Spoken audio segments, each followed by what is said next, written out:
Good day everyone, my name is Coolpilot and welcome to the Civ V Civilization Challenge, where over the course of a very long period of time, we shall be aiming to win a match with every single civilization in the game. All 43 of them.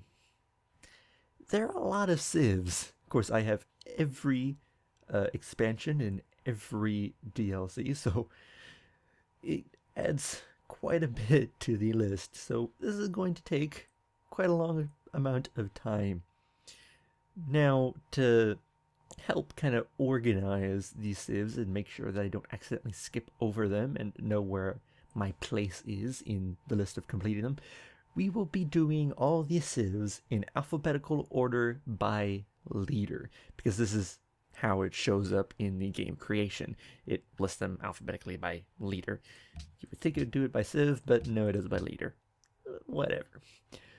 Now this video will be just a setup video, won't include the beginning of the actual game, but rather just discussion over what we're going to do for our first game, our first match as Ahmad al-Mansour of Morocco.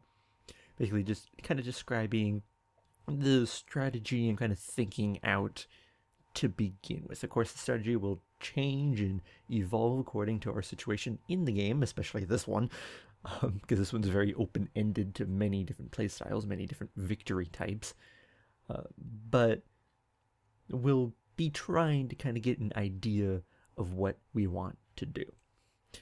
So, Ahmad al-Mansour, his special power is Gateway to Africa, receives +3 gold and 1 culture for each trade route with a different civ or city state.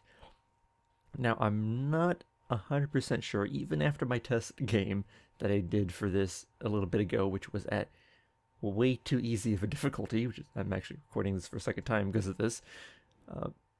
But during that test game, I even then was still not able to figure out if this means that it's 1 trade route per individual civilization and city-state, or if it's for every trade route to a different civ or city-state. Meaning that, you know, I don't know if it's +3 gold and +1 culture for 1 route to city A, and 1 route to city-state B, and then you only get 1 to go to civ A and 1 to civ B, but your second one at civ A won't get this, or if just every trade route to every city, no matter whether you already have a trade route going there, to every city, every civ gets that. I think it's probably every city, every civ that you do not own, but I'm not 100% sure. We'll find out when we get in the game. But either way, just to partially because it helps with trading, and partially just to make sure that I'm not screwing myself, we'll be playing a game with a decent amount of different civs, just in case it is 1 trade route per civ gets this bonus. That's kind of hedging my bets and just making trading overall a little bit more easier, because it's a little bit better diplomatic situation. Make sure we don't get embargoed, hopefully, because that would suck. So we get 3 gold and a culture for all those trade routes, which is great. Getting the extra gold is nice, especially early game. This +3 gold is a lot early game. Even late game is still that's pretty good amount extra, and the culture is big. Getting that extra culture, again, especially early game, is huge. Trade route owners, though, also receive each +2 gold for each trade route sent to Morocco, which is part of the reason why I think that it might be every city, every civ, no matter whether you have one before, might get this bonus, because all of them get +2 gold if they send one to Morocco. No strings attached. So it benefits us a lot, but if they send ones to us, they also benefit a little bit. However, that does mean that they send more trade routes to us, so we get more money, especially if we do Colossus of Rhodes, which, if I am remembering correctly, let's actually I don't know how to spell it though. Colossus? It's a weird word that I never remember how to spell. Where is the wonders? Colossus of Rhodes. Where are you? Where are you? Seriously, where are you? I'm probably blind here. See ya, Hanging Gardens, Hubble, Tower of Pisa. Where are you? Why do I not see it? Okay, let's look at the icons. I know what the icon looks like. Seriously, I want to double check this. Louvre.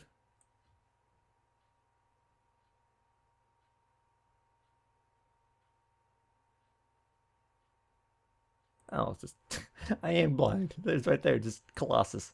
It's Colossus Roads, actually.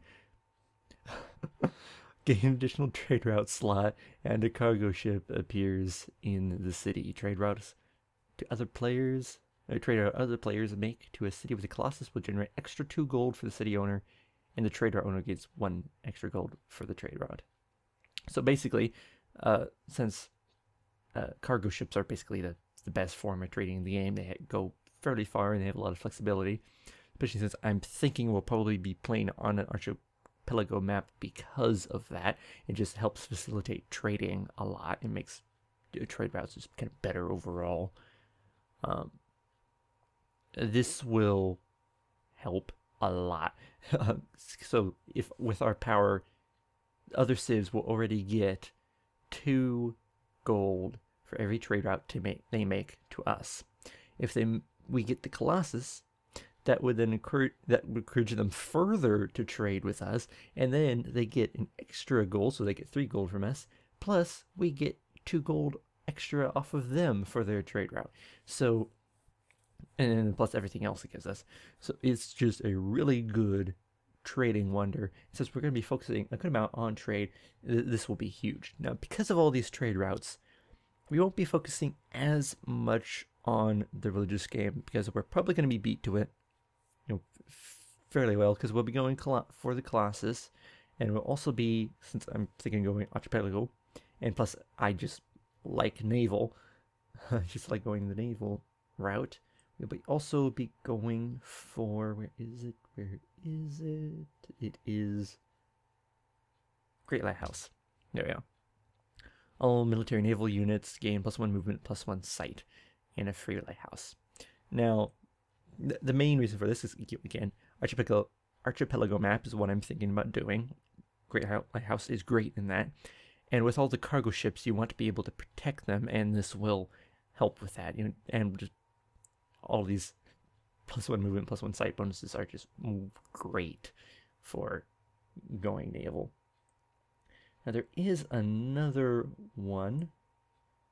Petra, another wonder we want to get is Petra.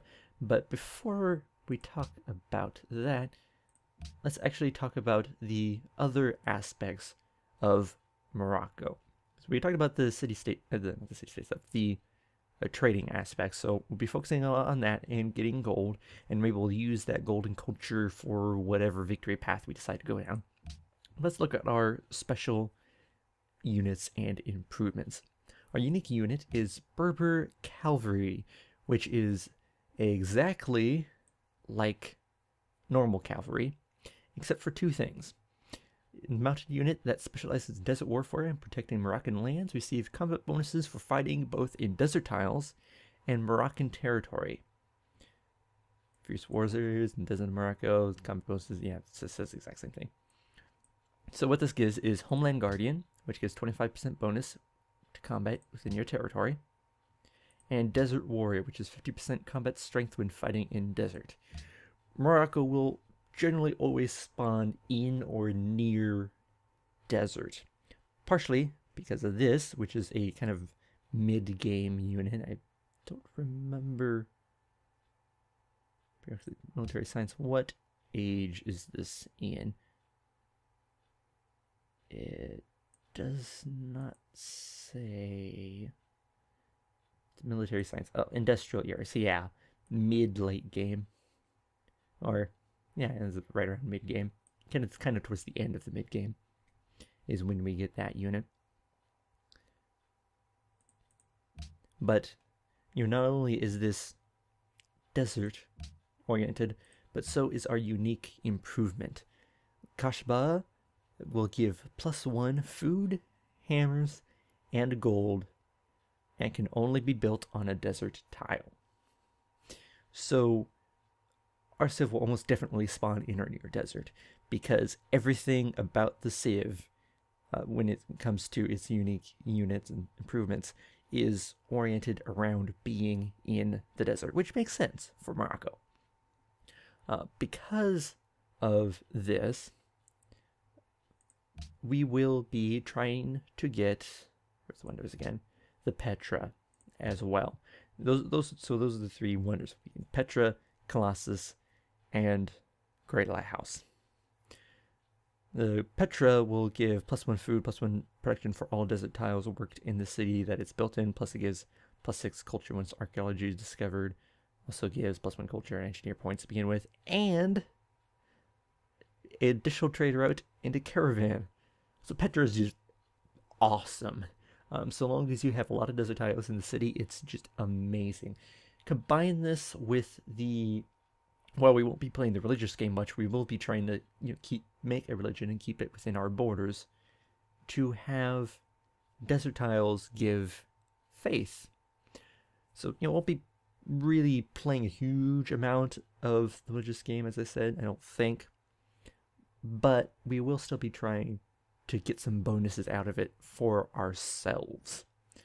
And that +1 faith, which I don't remember what the name of it is, but it's one I've used before. It's one of the more common ones I use for certain civs.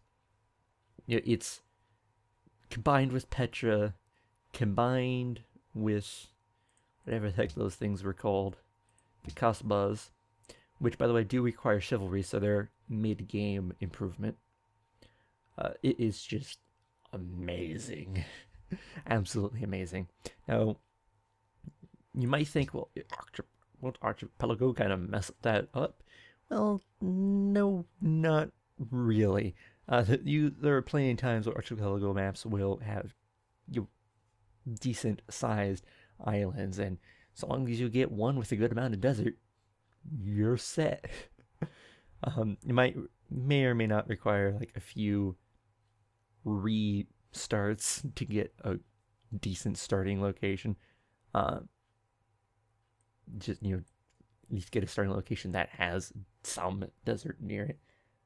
But considering the way it spawns civs, we should get a decent start, hopefully. So that's kind of the idea. Petra, Lighthouse, Colossus, Rhodes. Unfortunately, these are all over the map in terms of the technologies. Lighthouse is on the top of the tech tree. Petra's straight down the middle, and then Colossus Road is straight down the bottom, and they're all on completely different areas of the tech tree. So it probably won't be too difficult to get Petra, just because with Archipelago map, there's only so many places that are going to have desert. But the Lighthouse, especially, and the Colossus will likely have some competition on, especially since it's an Archipelago map. So there's going to be competition for all the naval stuff, likely, or all the ocean-based wonders, I guess.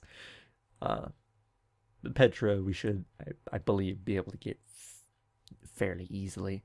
The main thing will be playing the religious game just enough so that we can create our own religion and keep our own religion within our borders, and working up towards the mid-game, because the mid-game is where we get our unique improvement and unique unit. Now, this unit isn't great. It's obviously not an offensive one. It's mainly defensive, given the Homeland Guardian. But it will allow us to defend ourselves very well, so we hopefully shouldn't be once we get to mid game here, we should hopefully be good in terms of defending ourselves from any other aggression. We'll almost definitely won't be playing in aggressive game. Almost definitely not going for conquest. More than likely, either diplomacy with all the gold that we're hopefully going to be collecting, or science, using gold to help you buy up all of the buildings that we need, and just keep things going. Culture victory is also possible as well, but especially with the culture that we're going to get. But we'll kind of see, once we get into the game. So let's actually at least go back and create the game. I'm on Al-Manzur. Let's actually go to advanced setup. We'll not be playing Pangea. We'll be playing Archipelago. Did we have a plus version of that? I'm not sure if we do. Consist of many islands. We have Amazon plus, Continents plus. Definitely do not want that. Plains plus, Pangea plus, Small Continents plus. Yeah, I guess just plain Archipelago. Standard 8 players, 16 city states. Yeah, that should be good. We don't want to go too large because that'll probably just kind of crap out the computer. This game eats a surprising amount of resources. It's ridiculous for such a simple game. Bumping this up to King. I tried it on Prince in the previous test recording, and it was ridiculous how easy it was. Going King for now. Well, if it's this should be a lot better than Prince. Prince, I was just getting all the wonders all of the time, but I'm probably not quite ready to go up to Emperor yet. It's a bit of a little bit of a leap for me, so we'll try the even ground. Try King. I have played King before, and it was a lot better game for me. So bump it up a bit. If King proves to be not quite enough of a challenge, I'll bump it up to Emperor next time. But for now, we'll just keep it at King. Standard pace as always. Ancient era as always. Not gonna mess with these probably. Always leave the time victory off. It's a stupid victory type. Advanced game options. No max turns. A lot of policy saving and promotion saving. I don't do that too much. In fact, I rarely save policies and promotions, but it's a good option to have in case there's a situation where I want to. I always leave on complete kills as well. I just like the idea of a Civ being able to lose all its cities, but still have a few units and try and fight back. Or if it has a settler, use that settler to settle a new city. Or like a Civ takes over a city and then he takes it right back using his remaining civs. And also, in case that happens to us as well. I just like having it. Disable start by no. No to that, no to that. Quick comeback and quick movement just to speed up the game a little bit. No Raging Barbarians yet. That's another thing that you can do to increase the difficulty of a game as well. That'll be something I'll think about in the future one. Just don't want to do it on the first one because Raging Barbarians, it's a pain in the butt, put it that way. And random personalities, no thank you. The civs are crazy enough already. Believe that covers everything, looks like it. So I will start the game up, let it load, and I will see you in the next episode. The first episode, in fact.